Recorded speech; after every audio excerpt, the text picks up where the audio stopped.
بسم اللہ الرحمن الرحیم۔ حضرت موسیٰ علیہ السلام اور جنگ عمالقہ۔ مورخین کا بیان ہے کہ حضرت موسیٰ علیہ السلام بنی اسرائیل کو لیے ہوئے محو سفر تھے اور وادی سینا سے چل کر وادی فاران میں پہنچے۔ وہاں پہنچ کر آپ نے قیام فرمایا۔ باروایت ضبط تواریخ آپ کا قیام وہاں کل 79 یوم تھا۔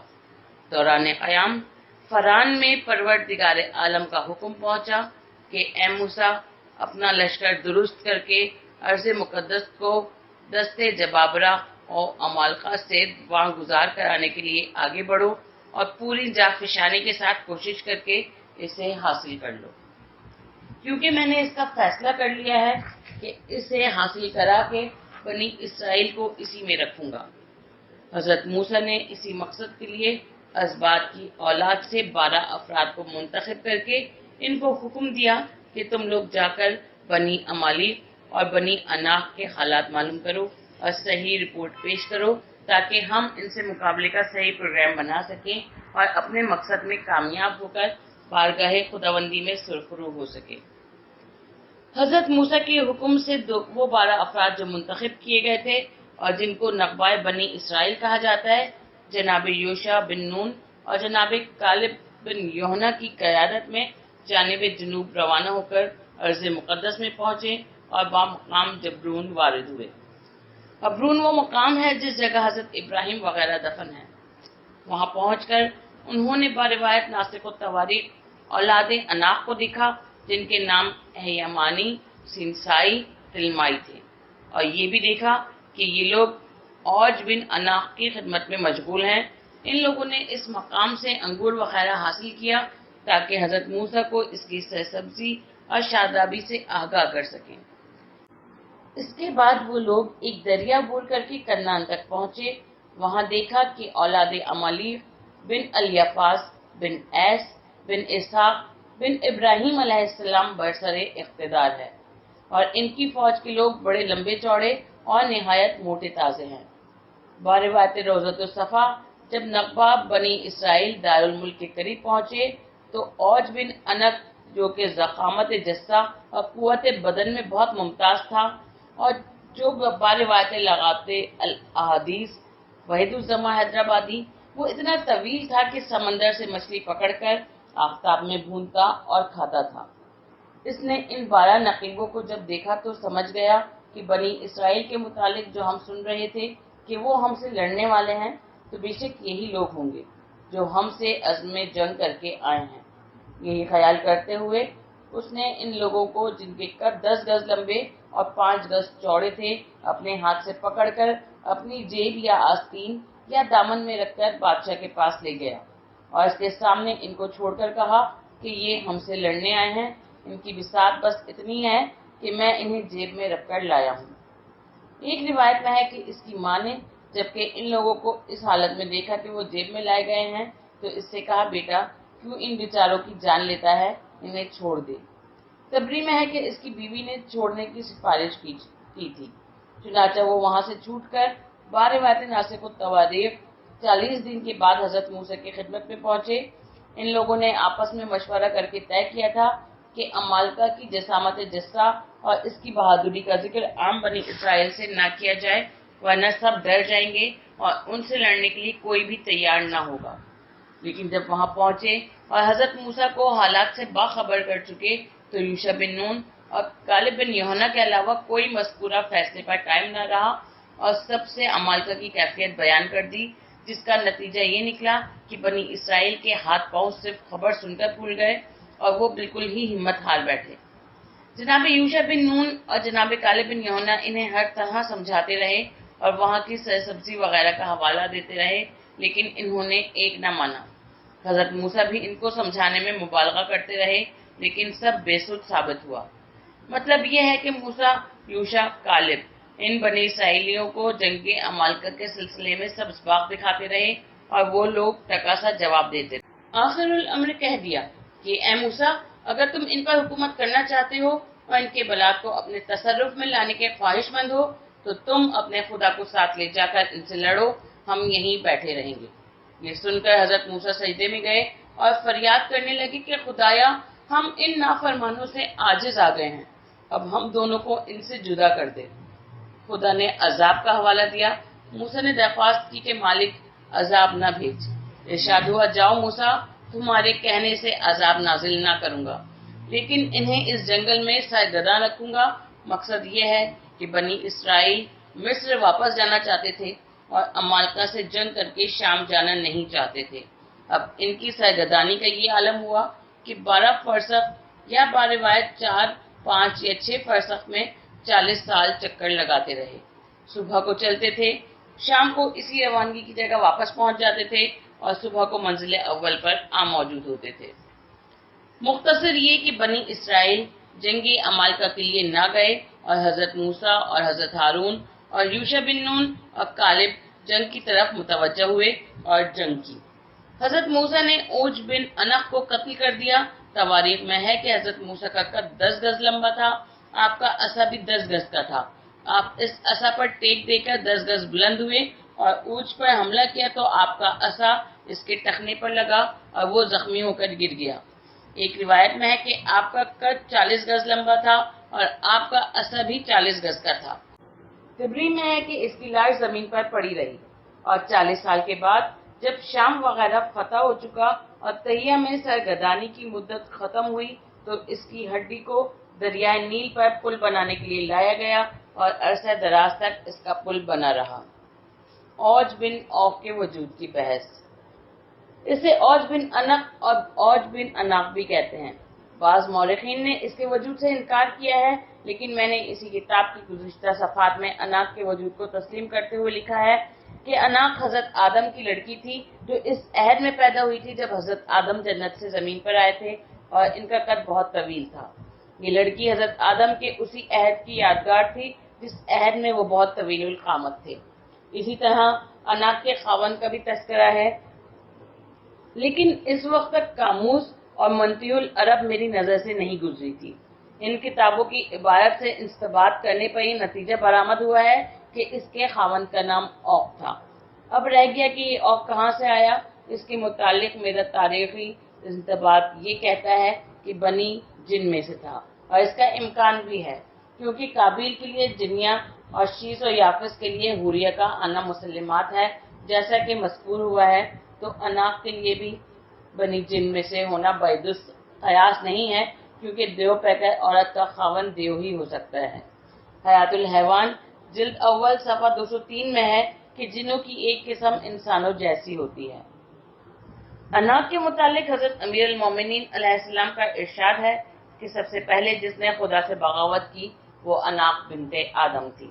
وہ ایک جریب زمین پر بیٹھتی تھی، اس کی 20 انگلیاں تھیں اور ہر انگلی میں 2 ناخن تھے۔ خدا نے ایک شیر کو ہاتھی کے برابر اور ایک بھیڑیے کو اونٹ کے برابر اور ایک گدھ کو خچر کے برابر پیدا کر کے انہی سے اسے مروا دیا۔ روایت سفینۃ المعراج، طبع نجف اشرف، مجمع بحرین، ناسخ التواریخ، آرائش سلبی، طبع مصر۔ اسی کتاب میں ہے کہ یہ آدم و حوا کی پہلی اولاد تھی۔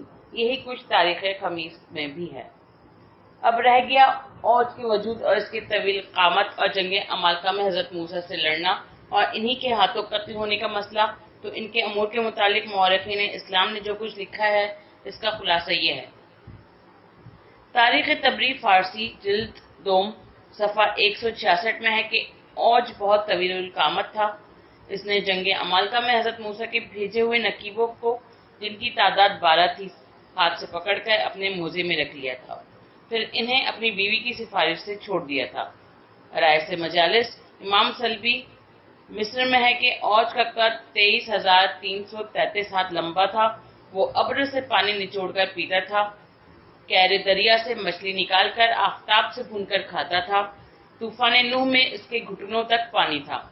جنگ عمالقہ میں موسیٰ کی فوج پر اتنا بڑا پتھر پہاڑ سے اٹھا لیا تھا جو ساری فوج کو پیس دیتا، لیکن خدا نے ہدہد اور دیگر پرندوں کو بھیج دیا اور انہوں نے پتھر میں اس طرح چھید کر دیا کہ وہ پتھر اس کے گلے میں پڑ گیا اور حضرت موسیٰ نے اسے ڈنڈا مار کر ختم کر دیا۔ اس کی ہڈی کا دریائے نیل پر عرصہ دراز تک پل بنا رہا۔ تاریخ روضۃ الصفا جلد اول صفحہ 21 میں ہے کہ طوفان نوح میں پانی 40 گز پہاڑوں سے بلند ہو گیا تھا لیکن وہ پانی اوج کے گھٹنوں تک پہنچا تھا، حالانکہ اس وقت اس کی عمر کمسنی کی منزل میں تھی۔ صفحہ 100 میں ہے کہ جنگ عمالقہ میں اوج نے حضرت موسیٰ کے ان 12 نقیبوں کو، جن کے قد 10 گز سے کم نہ تھے، اپنی آستین میں پکڑ کر رکھ لیا تھا۔ ناسخ التواریخ جلد اول صفحہ 84 میں ہے کہ اوج حضرت آدم کی دختر اناق سے پیدا ہوا تھا۔ اس کا قد 23,333 ہاتھ کا تھا۔ وہ 3,000 سال زندہ رہا، یہاں تک کہ حضرت موسیٰ کے ہاتھوں قتل ہوا۔ عجائب القصص ایک صفحہ نمبر 181 میں ہے کہ اوج حضرت موسیٰ کی فوج کو ایک پتھر کے ذریعے ہلاک کرنا چاہتا تھا کہ ہدہد پرندے نے سوراخ کر دیا اور پتھر اس کے گلے میں آ گیا اور حضرت موسیٰ نے قتل کر دیا۔ اس کے پاؤں کا پل 1 سال تک دریا نیل پر بنا رہا۔ بحوالہ معراج النبوت مرقوم ہے کہ اس کی عمر 3600 سال تھی۔ اس کتاب کے صفحہ نمبر 66 میں ہے کہ اوج نبیرہ آدم تھا اور اناق اس کی ماں تھی، جو کہ حضرت آدم کی دختر تھی۔ اس کا قد 23,333 گز لمبا تھا۔ تاریخ ابن خلدون جلد دوم صفحہ 163 طبع لبنانی 1956 میں ہے کہ اوج بن اوگ جو مشہور ہے، وہ بہت سخت حملہ کرنے والا تھا۔ اسے حضرت موسیٰ کی قوم نے شکست دی اور اسے قتل کر دیا۔ مجمع بحرین علامہ تریحی صفحہ 192 طبع ایران میں ہے کہ اوج سخت جابر تھا اور اسلام کا سخت دشمن تھا۔ وہ عظیم الجثہ تھا، سمندر سے مچھلی نکال کر سورج میں بھون کر کھاتا تھا۔ اس کی عمر 3,607 سال کی تھی۔ طوفان نوح میں پانی اس کے گھٹنوں تک تھا۔ جنگ عمالقہ میں حضرت موسیٰ نے اسے قتل کیا تھا۔ حیات القلوب جلد اول صفحہ 181 طبع ایران میں بحوالہ عرائس مذکور ہے کہ خداوند عالم نے حضرت موسیٰ سے وعدہ فرمایا تھا کہ ارض مقدس کو جو کہ شام میں ہے انہیں عطا کرے گا تاکہ بنی اسرائیل اس میں قیام کریں۔ اس وقت شام پر عمالقہ کا قبضہ تھا۔ غرق فرعون کے بعد جب شام جانے کے بعد حضرت موسیٰ نے بنی اسرائیل سے کہا تو انہوں نے کہا کہ وہاں تو عمالقہ قابض ہے۔ حضرت موسیٰ نے فرمایا کہ چلو، خدا کا حکم ہے، ان سے جنگ کر کے ان پر قبضہ کریں۔ ان لوگوں نے کہا کہ ہم ان سے کیوں کر لڑ سکتے ہیں جب تک ہمیں ان کے حالات معلوم نہ ہوں۔ حضرت موسیٰ نے 12 ازباط کی نسل سے 12 نقیب مقرر کر دیے تاکہ یہ لوگ وہاں جا کر حالات معلوم کریں۔ جب یہ لوگ وہاں مقام اوہیا پہنچے تو انہوں نے ایک عجیب الخلقت انسان کو دیکھا جس کا نام اوج بن اناق تھا، جو سخت جابر اور بدماش تھا۔ اس کا قد 23,333 ہاتھ کا تھا۔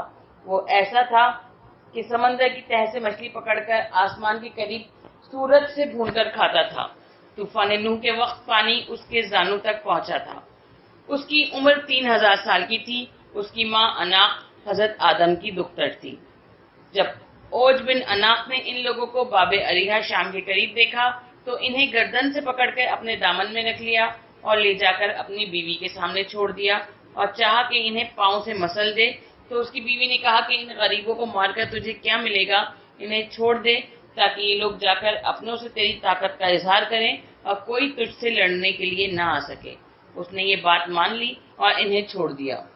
وہ لوگ 40 دن کے بعد حضرت موسیٰ تک پہنچے۔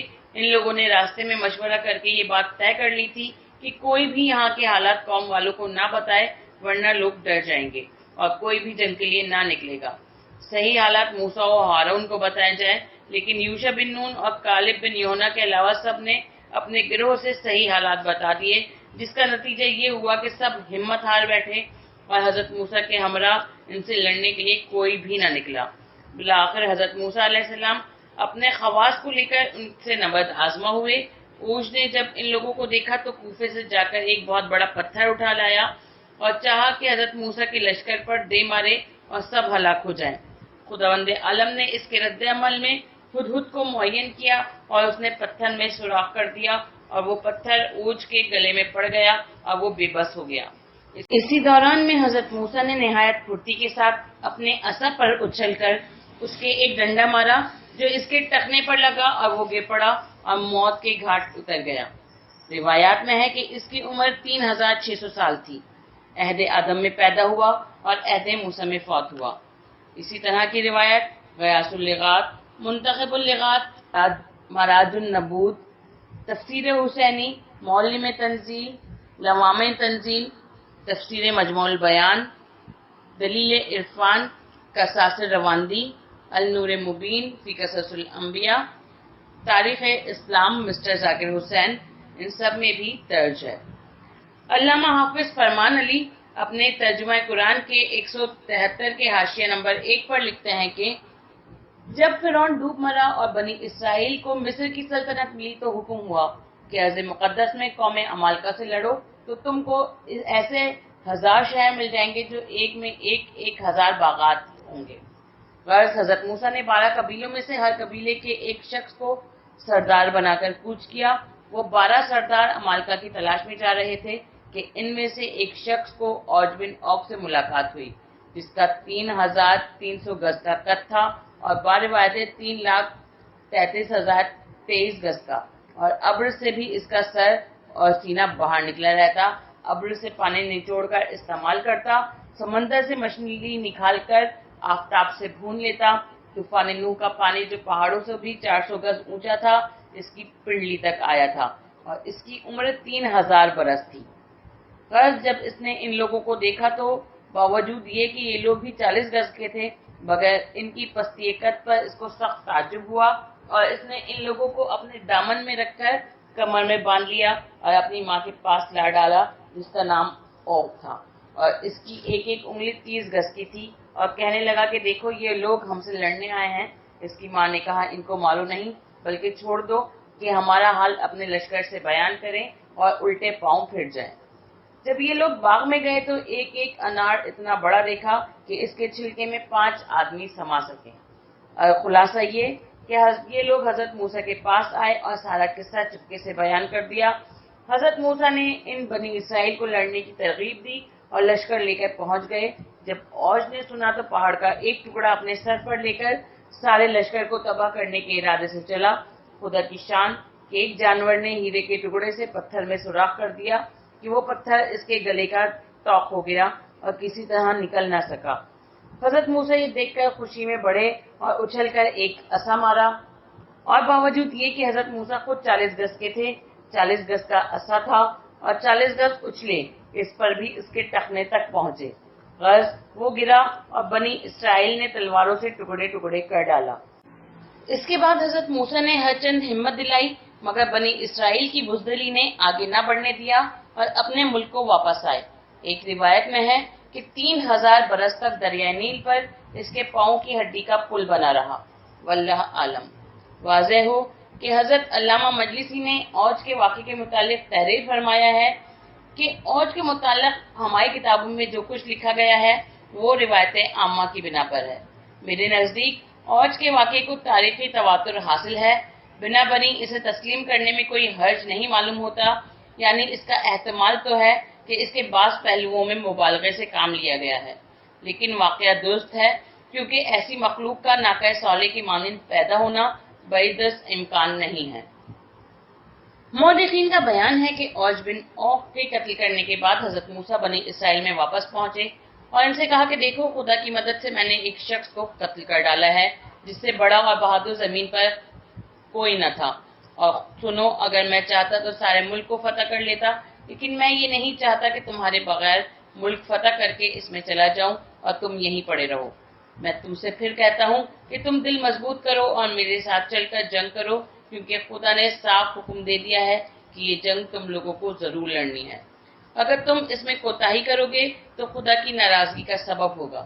اب تیار ہو جاؤ اور چل پڑو، خدا ہمیں کامیاب کرے گا۔ ان لوگوں نے اس کے جواب میں باروایت روضۃ الصفا کہا کہ اے موسیٰ، ہم پر یہ مصیبت آئی ہوئی ہے کہ اس وادی سے نکل کر باہر نہیں جا سکتے۔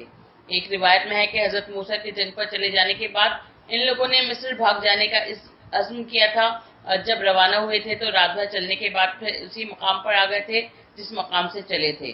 اسی واقعے سے متعلق حضرت موسیٰ سے کہا کہ ہم مصیبت میں گر گئے ہیں۔ حضرت موسیٰ کو قدرت کی اس فوری انتقام سے افسوس ہوا۔ آواز آئی اے موسیٰ، فاسق لوگوں پر افسوس نہ کرو۔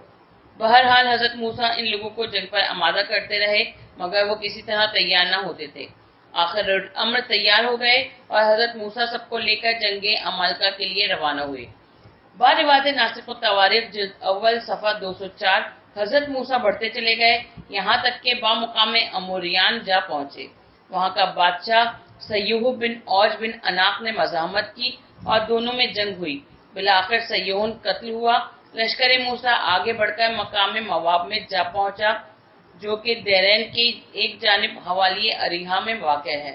اس جگہ کا بادشاہ بالاق بن صفور تھا۔ اس نے جب سیہون کی قتل و غارت کا واقعہ سنا تو ہمت ہار بیٹھا اور اپنے ملک کو بچانے کے لیے اس نے یہ ترکیب سوچی کہ بالام بن یاور کی طرف رجوع کرے۔ بلم بن یاور باروایت مجموع البحرین بنی اسرائیل کا ایک عالم تھا۔ اس کا سلسلہ نسب باروایت عرائض سلبی صفحہ نمبر 133 یہ تھا کہ بلم بن یاور بن بارہ بن ابس بن مارت بن لوط اور باروایت ناسخ التواریخ جلد اول صفحہ نمبر 204 یہ تھا بلم بن یاور بن سموم بن قرسم بن ماس بن لوط بن ہاوان۔ یہ مستجاب الدعویٰ تھا اور خدا کی بارگاہ میں اس کی بڑی عزت تھی۔ اسے خدا نے اس میں اعظم تعلیم کر رکھا تھا۔ یہ جو دعا کرتا تھا خدا اسے قبول فرماتا تھا۔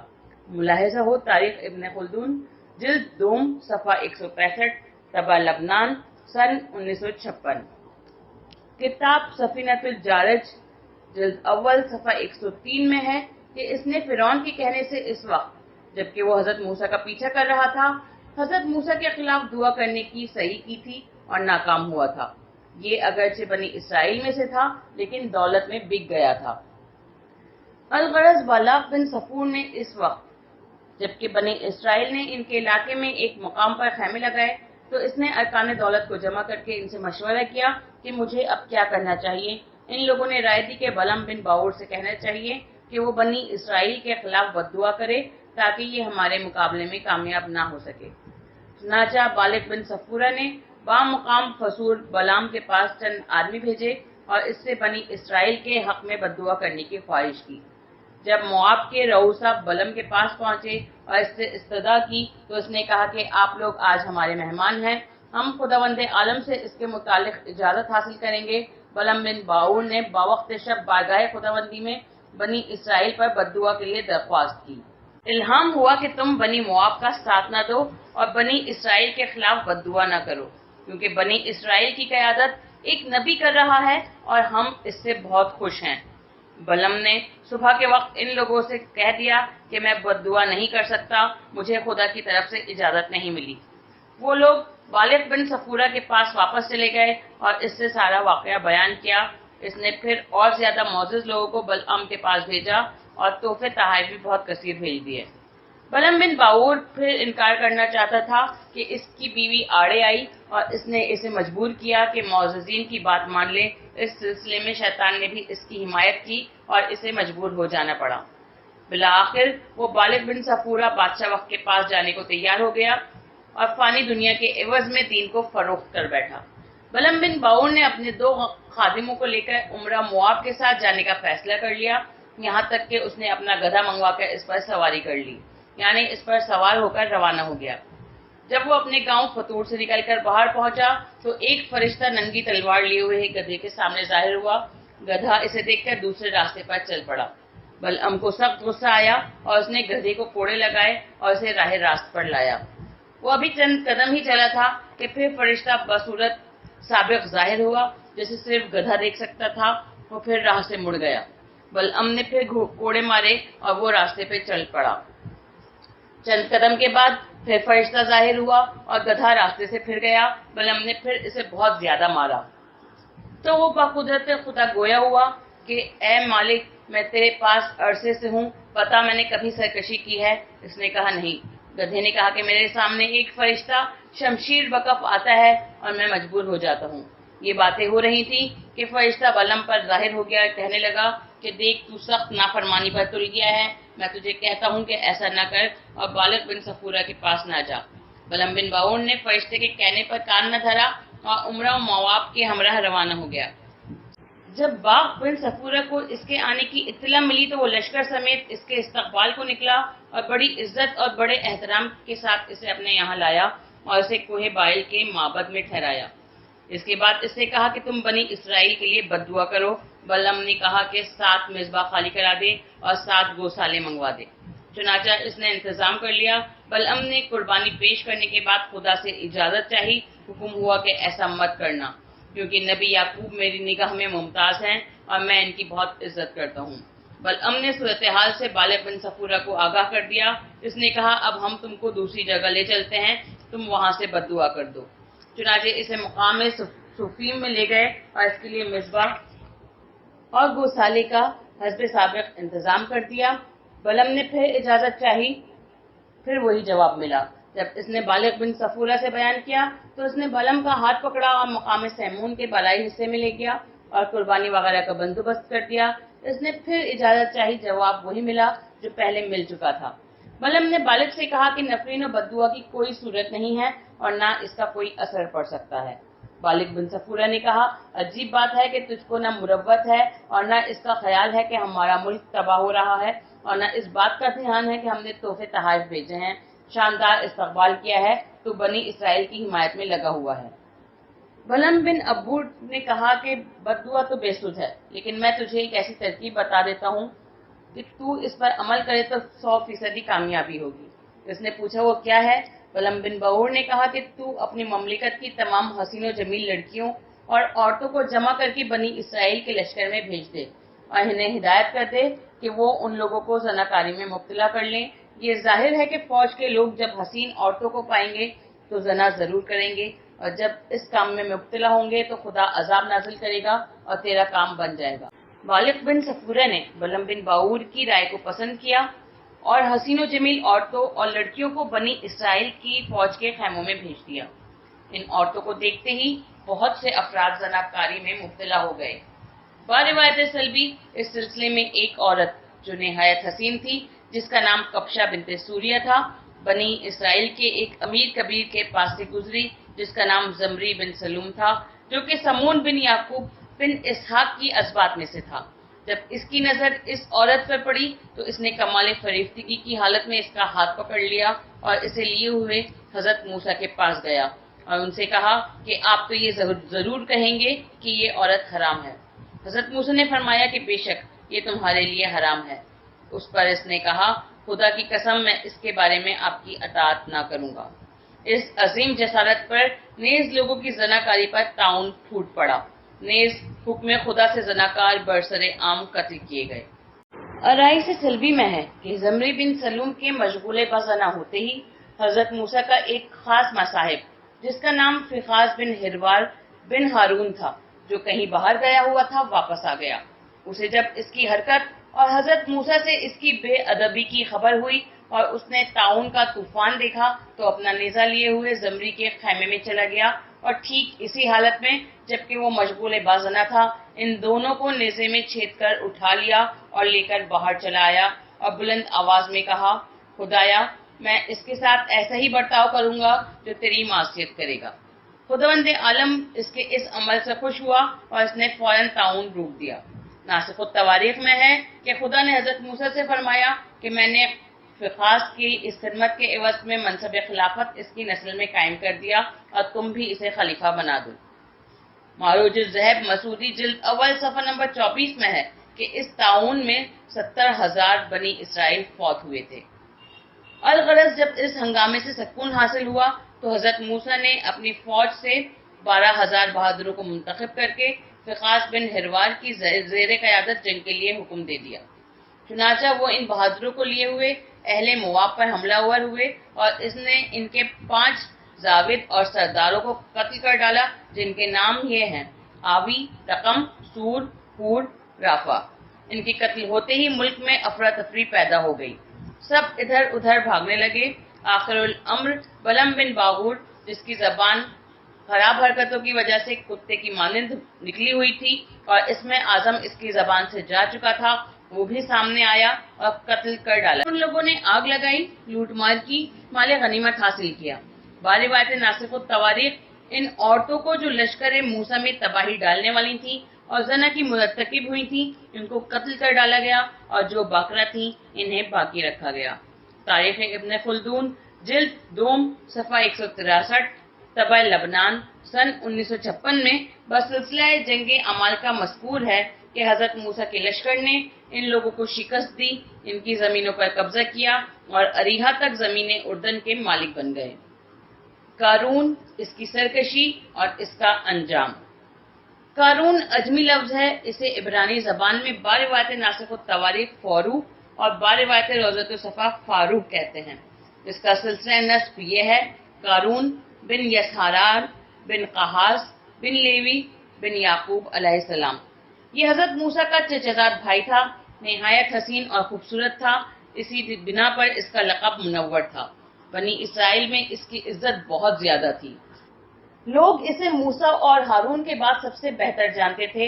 یہ توریت کی قرأت اور اس کے علم میں موسیٰ اور ہارون کے بعد سب سے بڑا عالم سمجھا جاتا تھا۔ فکر و فاقہ میں گزارا کرتا تھا اور عبادت گزاری میں بے نظیر تھا۔ حضرت موسیٰ جب بھی کوہ طور پر 70 آدمیوں کو لے جاتے تھے، ان میں یہ ضرور ہوتا تھا۔ حضرت موسیٰ سے اس نے علم توریت حاصل کیا تھا اور کیمیا بنانا سیکھا تھا۔ بعض روایت رائے سے سلبی خروج موسیٰ سے قبل قارون فرعون کی طرف سے عامل مصر تھا، کچھ دولت فرعون سے حاصل کی، کچھ کیمیا گری سے پیدا کی، شیطان کی امداد سے مالا مال ہو گیا۔ حضرت موسیٰ نے جب دریا عبور کیا تو قارون ساتھ تھا، ابھی اس کا مزاج بگڑا نہ تھا، لیکن خیالات کروٹ لے چکے تھے۔ بنی اسرائیل جب عذاب تہیہ میں مبتلا ہوئے اور دعا اور استغفار میں مشغول ہوئے تو قارون نے توبہ استغفار سے منع کیا اور کہا، کیوں وقت ضائع کرتے ہو، توبہ استغفار بے معنی چیز ہے۔ جب حضرت موسیٰ کو معلوم ہوا تو آپ نے اس سے کہا کہ یہ حرکتیں چھوڑ دے اور بدستور اپنے راستے پر لگا رہے، لیکن چونکہ دولت اس کے دماغ پر چھا چکی تھی لہٰذا اس نے آپ کی بات کی پرواہ نہ کی اور باروایت مجموع البحرین آپ سے استہزا کیا۔ حضرت موسیٰ کو بے انتہا دکھ ہوا اور آپ وہاں سے اپنے گھر واپس آئے اور آ کر صحن خانہ میں رنجیدہ بیٹھ گئے۔ اس وقت آپ بالوں کا ایک جبہ پہنے ہوئے تھے اور جوتیاں آپ کے پاؤں میں تھیں۔ آپ کے چلے آنے کے بعد قارون نے کچھ لوگوں کو بھیجا کہ وہ حضرت موسیٰ پر گیلی راکھ ڈال دیں۔ چنانچہ ان لوگوں نے ایسا ہی کیا۔ اس پر حضرت موسیٰ کو سخت غصہ آ گیا۔ حضرت موسیٰ نے اسی غصے کی حالت میں بارگاہ خدا میں عرض کی، مالک اب تیری توجہ درکار ہے، تو قارون کی سرکشی کو دیکھ رہا ہے۔ خداوند عالم نے فرمایا کہ اے موسیٰ، میں نے زمین کو تمہاری مکمل اطاعت کا حکم دیا ہے، اب تم جس طرح چاہو اسے استعمال کرو۔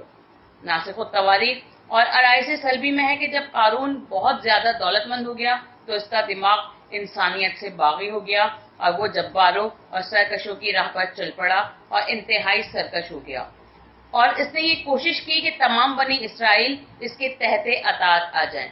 اس نے اپنے لیے ایک عالیشان قصر تیار کیا اور ایک عظیم الشان تخت بنوایا جو زر و جواہر سے مرصع تھا، اور اس پر بیٹھتا تھا اور لوگوں کو جمع کر کے انہیں خوب کھلاتا پلاتا تھا، رقص و سرود کی محفلیں گرم کرتا تھا، جامع ارغوانی پہنتا تھا، سفید گھوڑے پر سواری کرتا تھا۔ اس کا یہ طریقہ ہو گیا تھا کہ 4000 خادموں اور 1000 سیمی بدن ایسی لڑکیوں کی جھرمٹ میں نکلتا تھا جو زیورات سے آراستہ ہوتی تھی۔ وہ اسی شان و شوکت سے نکل کر سارے علاقے کی سیر و تفریح کرتا تھا، جس کا نتیجہ یہ ہوتا تھا کہ دنیا طلب لوگ شب و روز اسی طرح دولت مند ہونے کی تمنا کرتے تھے اور عبادت گزاری سے دور بھاگتے جاتے تھے۔ اگرچہ علماء عصر اسے بار بار سمجھاتے تھے مگر وہ کسی کی ایک نہ سنتا تھا اور کہتا تھا کہ دولت میں نے اپنی حکمت و دانش سے حاصل کی ہے، یہ میرے مقابلے میں کسی کو آنے کی جرت نہیں کرنی چاہیے۔ وہ یہ بھی کہتا تھا کہ اس قوم کی حکمرانی میرے لیے ہی سزاوار ہے، جو کوئی اور یہ ارادہ کرتا ہے وہ غلطی پر ہے، اور انہی حرکتوں سے حضرت موسیٰ اور ہارون کے ساتھ دشمنی کا اظہار کرتا تھا۔ اس کی ہمنوائی اثران دہرام پسران الیاب بن فلو بھی کرتے تھے جو کہ نسل یعقوب سے تھے۔ ایک روایت میں ہے کہ اس کے خزانے کی کنجیاں 40 مردوں کے بار تھیں، ایک روایت میں ہے کہ انہیں 40 خچر لادا کرتے تھے۔ ارائس میں ہے کہ کنجیاں کاغذ کی تھیں اور 40 خچروں کا بار تھی۔ ایک دن قارون نے حضرت موسیٰ اور ہارون پر یہ اعتراض کیا کہ ان لوگوں نے نبوت اور خدمت بیت القربان اپنے میں بانٹ لیا ہے۔ نبوت رسالت موسیٰ نے لے لی ہے اور ریاست مذبح اور بیت القربان ہارون اور ان کی اولاد کے سپرد کر دیا ہے۔ حالانکہ ان میں کوئی مجھ سے بہتر نہیں ہے، پھر بھی مجھے کوئی عہدہ نہیں دیا۔ جب حضرت موسیٰ کو اس کی اطلاع ملی تو انہوں نے کہا کہ نہ میں نے نبوت اور ریاست خود حاصل کی ہے اور نہ خدمت مذبح ہارون کو میں نے دیا ہے، یہ سب خدا کا کام ہے اور اسی نے یہ کچھ کیا ہے۔ اس کے بعد اس نے حضرت موسیٰ کو ذلیل کرنے کے لیے ایک عورت جس کا نام ستیر تھا جو بنی اسرائیل میں زناکار مشہور تھی، اس کو بلوایا اور اسے بہت زیادہ زر و جواہر دے کر اس بات پر تیار کیا کہ وہ ٹھیک اسی وقت جبکہ موسیٰ واز میں مشغول ہوں، مجمع میں کھڑی ہو کر یہ کہہ دے کہ موسیٰ نے نعوذ باللہ میرے ساتھ زنا کیا ہے۔ وہ مال و دولت لے کر چلی گئی اور اس موقع پر پھر لائی گئی جب حضرت موسیٰ واز کے لیے کھڑے ہوئے تھے۔ حضرت موسیٰ نے بروایت سلبی جب اپنے واز میں یہ ارشاد فرمایا کہ جو شخص چوری کرے گا اس کا ہاتھ کاٹ دوں گا، جو کسی پر افطرا کرے گا اسے 80 کوڑے ماروں گا، اور جو ایسا شخص زنا کرے گا جس کی عورت نہ ہوگی اسے 100 کوڑے ماروں گا، اور جو ایسا شخص جس کی عورت بھی ہوگی تو اتنی دیر تک کوڑے ماروں گا کہ وہ مر جائے گا۔ حضرت موسیٰ کا یہ فرمانا تھا کہ قارون کھڑا ہو گیا اور کہنے لگا، اے موسیٰ، اگر تم نے خود زنا کیا ہو تو تمہارے لیے اس کی سزا کیا ہوگی؟ حضرت موسیٰ نے فرمایا کہ قانون خداوندی سب کے لیے یکساں ہے۔ اس نے کہا کہ لوگ کہتے ہیں کہ آپ نے مشہور زناکارہ ستیر سے زنا کیا ہے، بتائیے آپ کے ساتھ کیا سلوک کیا جائے؟ حضرت موسیٰ نے فرمایا کہ اس عورت کو میرے سامنے لاؤ اور اس سے اپنے دعوے کے ثبوت میں بیان دلاؤ۔ قارون نے اس عورت کو مجمع میں کھڑا کر دیا اور کہا کہ اپنا بیان دے اور میری تصدیق کر۔ عورت مجمع میں کھڑی ہو کر مبہوت ہو گئی اور اس پر حق کا ایسا رعب طاری ہوا کہ بجائے حضرت موسیٰ کے خلاف کچھ کہنے کے بول پڑی، اے موسیٰ، خدا گواہ ہے کہ قارون نے آپ کے خلاف بالکل غلط الزام لگایا ہے۔ بات یہ ہے کہ اس نے مجھے زر و جواہر دے کر اس امر کے لیے تیار کیا تھا کہ میں اس کی سازش کو کامیاب بنانے میں اس کی مدد کروں۔ اس نے مجھے صرف اس مقصد کے لیے کہ میں آپ کو زنا کے الزام میں ملوث کروں 2 خریطہ زر دیا ہے، لیکن میں ایسا نہیں کر سکتی۔ آپ نے ہرگز ایسی بدفعلی نہیں کی، میں اس کی گواہی دیتی ہوں۔ اس کے بعد اس نے ان تھیلیوں کو جن پر قارون کی مہر لگی ہوئی تھی پیش کیا۔ اس طرح سے قارون کا بغض اور اس کی حرکت لوگوں پر واضح ہو گئی۔ روزۃ الصفا جلد اول صفحہ 99 میں ہے کہ اس زانیہ نے اس واقعے کے بعد مجمع میں کھڑے ہو کر کلمہ لا الہ الا اللہ موسیٰ کلیم اللہ پڑھا اور مسلمان ہو گئی۔ اس کے بعد حضرت موسیٰ نے فرمایا کہ اے قارون، تو نے یہ کیا حرکت کی؟ تجھے شرم نہیں آتی کہ تو اتنا مالدار ہونے کے باوجود زکوٰۃ نہیں نکالتا اور الٹی سیدھی حرکتیں کرتا ہے، لہو لعب میں مشغول رہتا ہے اور بہتان ترازی کو اپنا شعار بناتا ہے؟ قارون نے کہا، اے موسیٰ، تم یہ نہیں سوچتے کہ تم سے اور ہارون سے بہتر اس قوم میں لوگ موجود ہیں، لیکن تم نبی اور ہارون تمہارے وصی بنے بیٹھے ہیں، اس پر تم قناعت نہیں کرتے اور مال زکوٰۃ وصول کر کے مالدار بننا چاہتے ہو اور لوگوں کو فقیر بنا دینا چاہتے ہو۔ حضرت موسیٰ نے فرمایا کہ میں خود نبی نہیں بنا اور نہ ہارون وصی اور نہ زکوٰۃ اپنے لیے از خود وصول کرتا ہوں، یہ سب خدا کی طرف سے ہے، وہ جسے اہل سمجھتا ہے اس کو اپنے منصب کا ذمہ دار بناتا ہے۔ ایک دن حضرت موسیٰ مصباح کی طرف سے گزرے تو دیکھا کہ قارون اور اسان و ابارام اور دیگر 250 عمرہ اور رؤوسا بیٹھے ہوئے ہیں۔ حضرت موسیٰ کو وحی ہوئی کہ موسیٰ اس مقام سے ہٹ جاؤ، میں عذاب نازل کر رہا ہوں تاکہ انہیں اپنے کیے کا نتیجہ معلوم ہو جائے اور سب لوگوں کے ہوش درست ہو جائیں۔ حضرت موسیٰ فوراً سجدے میں گر گئے اور عرض کی مالک، ایک شخص کی گناہ سے ساری قوم تباہ نہ فرمائی جائے۔ حضرت موسیٰ کی درخواست منظور کر لی گئی اور عذاب سے لوگ بچ گئے۔ پھر خطاب آیا کہ اے موسیٰ، اپنی قوم سے کہہ دو کہ مسکن قارون کے پاس سے ہٹ جائیں، میں آگ برسا کر اسے تباہ کر دوں گا۔ حضرت موسیٰ نے لوگوں کو ہٹا دیا۔ اس کے بعد قارون، وسان، ابیرام ایک مقام پر اپنے بالو بچے سمیت جمع ہوئے۔ حضرت موسیٰ خدا کی بارگاہ میں عرض پرواز ہوئے کہ مالک، جس طرح تو نے مجھے فرعون پر قدرت دی ہے، قارون پر بھی دے دے تاکہ میں تیری وحدانیت اور اپنی نبوت کو اس پر ثابت کر سکوں۔ حکم ہوا کہ میں نے زمین تابع فرمان بنا دی ہے، جو چاہو اس سے کام لو۔ یہ سن کر حضرت موسیٰ نے زمین کو حکم دیا کہ ان لوگوں کو نگل لے۔ زمین نے گھٹنے تک اسے اپنے میں دھسا لیا۔ قارون نے کہا کہ موسیٰ نے اچھا جادو کیا ہے۔ آپ نے پھر حکم دیا، زانوں تک اندر چلا گیا، پھر کمر تک اندر ہو گیا۔ اس کے بعد گھبرا اٹھا اور فریاد شروع کی۔ آپ نے ایک نہ سنی اور بار بار حکم دیا، یہاں تک 70 مرتبہ حکم دیا اور وہ تھوڑا تھوڑا زمین میں اترتا چلا گیا، یہاں تک کہ کفر کی یہ اصحاب ثالثہ ناپید ہو گئے اور زمین بند ہو گئی اور یہ غائب ہو گئے۔ لوگ اس مقام سے بھاگ نکلے کہ کہیں اس عذاب کا اثر ہم تک نہ پہنچے۔ پھر چند منافقین نے کہا کہ موسیٰ نے یہ سب کچھ اس لیے کیا ہے تاکہ اس کے مال پر قبضہ کر لیں۔ حضرت موسیٰ کو اس کا خیال کی اطلاع بطور کشف ہو گئی. انہوں نے دعا کی اور اس کا سارا مال بھی زمین کے باطن میں چلا گیا. اس کے بعد آسمان سے آگ آئی اور اس کے تمام مصاحبوں کو جلا کر خاکستر کر گئی. مورخین کا بیان ہے کہ حضرت موسیٰ نے زمین مواب تک دنیا کو فتح کیا تھا. اس کے بعد حضرت یوشع بن نون نے فتح کر کے ارض مقدس پر قبضہ کیا تھا. حضرت موسیٰ نے بحکم خدا حضرت ہارون کو اپنا جانشین بنا دیا تھا. جب ان کا انتقال ہو گیا تو حضرت یوشع بن نون کو اپنا جانشین بنایا. الحقوبی صفحہ نمبر 35 میں ہے کہ حضرت موسیٰ نے ایک اہم اجتماع میں ایک تقریر فرمائی اور آخر میں کہا کہ میں نے خدا کے تمام ارشادات تم تک پہنچا دیے اور اس کے احکام تمہیں بتا دیے. تم ان چیزوں کی اتباع کرنا اور ان پر عمل کرتے رہنا.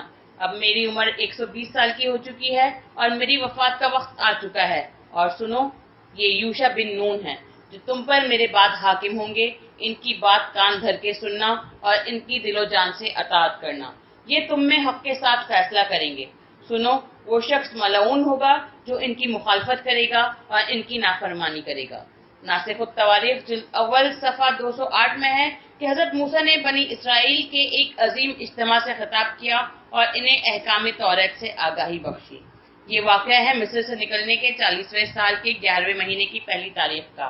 آپ نے ناصح فرمائے اور مواز سے بہرہ اندوز کیا اور آئندہ آنے والے واقعات و حالات کی نشاندہی کی اور بنی اسرائیل کی نافرمانی کے حوالے سے وقت نصر کی قتل و غارت کی طرف اشارہ کیا اور بتایا کہ میرے بعد جو پیغمبر آ رہا ہے اس کی اطاعت تم پر لازم و واجب ہے.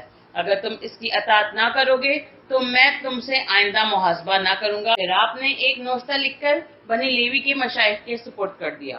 جب آپ نہایت لمبی چوڑی تقریر کر چکے تو یوشع بن نون کو بلا کر انہیں اپنا خلیفہ اور جانشین بنایا اور کہا کہ میں اس مقام یردین سے باہر نہ جا سکوں گا اور مجھے اس مقام پر موت آ جائے گی. یہ وہ وقت ہوگا جبکہ مصر سے نکلنے والوں میں سے ان کے اور یوشع اور کالب کے علاوہ کوئی بھی باقی نہ تھا، اور جتنے لوگ تھے وہ سب ان فوت شدہ لوگوں کی اولادیں تھے، اور تعداد میں ایک روایت کے بنا پر اتنے ہی لوگ تھے جتنے مصر سے نکلتے وقت حضرت موسیٰ کے ہمراہ تھے. حضرت موسیٰ جب اپنی تقریر سے فارغ ہوئے تو حکم خداوندی پہنچا کہ اے موسیٰ، اب تم کوچ کرنے والے ہو، اٹھو اور کوہ اباریم پر چلے آؤ جو زمین مواب پر اریحا کے روبرو ہے، تاکہ میں تم کو وہ تمام مقامات دکھا دوں جن پر بنی اسرائیل کا قبضے کا میں نے وعدہ کیا ہے. یہ سن کر حضرت موسیٰ پہاڑ پر چلے گئے اور وہاں سے تابا، سفر، رمین، کنان و اریحا کا معائنہ کیا. اریحا وہ جگہ ہے جہاں سے بیت المقدس تک پہنچنے میں ایک دن کی راہ طے کرنی پڑتی ہے. زمین کے نظارے کے بعد آپ نے اس زمین وادی مواب میں انتقال فرمایا اور وہیں مدفون ہوئے. اور رائس سلبی میں ہے کہ وفات کے وقت آپ کی عمر 120 سال کی تھی. علامہ جزائری نے آپ کی عمر 240 سال تحریر فرمائی ہے. تبری اور قصائص علامہ جزائری میں ہے کہ حضرت موسیٰ پہاڑ پر تھے کہ ایک شخص کو آلات قبر لیے ہوئے دیکھا. پوچھا کیا ارادہ ہے؟ کہا ایک ولی خدا کے لیے قبر کھودنا چاہتے ہیں. حضرت موسیٰ نے کہا کہ میں بھی تمہاری کچھ مدد کر سکتا ہوں. اس نے کہا ضرور کریں. دونوں نے مل کر قبر کھودی اور جب قبر ناپنے کا سوال پیدا ہوا تو حضرت موسیٰ اس میں لیٹ گئے. قبر کھودنے والا ملک الموت تھا اور آپ کی روح قبض کر لی گئی. حضرت موسیٰ کا مقبرہ عمان، اردن سے تقریباً 40 میل دور براہ بیت المقدس میں واقع ہے. یہی کچھ صحیح بخاری اور صحیح مسلم کی کتاب النبوت اور تفسیر برہان کی روایت علی بن ابراہیم قمی اور صدوق بن باویہ سے ظاہر ہوتا ہے. اللہم صلی علی محمد والی محمد واجل فرجہم. برائے مہربانی ہمارے اس چینل کو لائک کیجیے، شیئر کیجیے، کمنٹ کیجیے اور سبسکرائب کیجیے اور بیل آئیکن کو پریس کیجیے تاکہ آگے بھی ہماری ویڈیوز آپ کو برابر ملتی رہیں.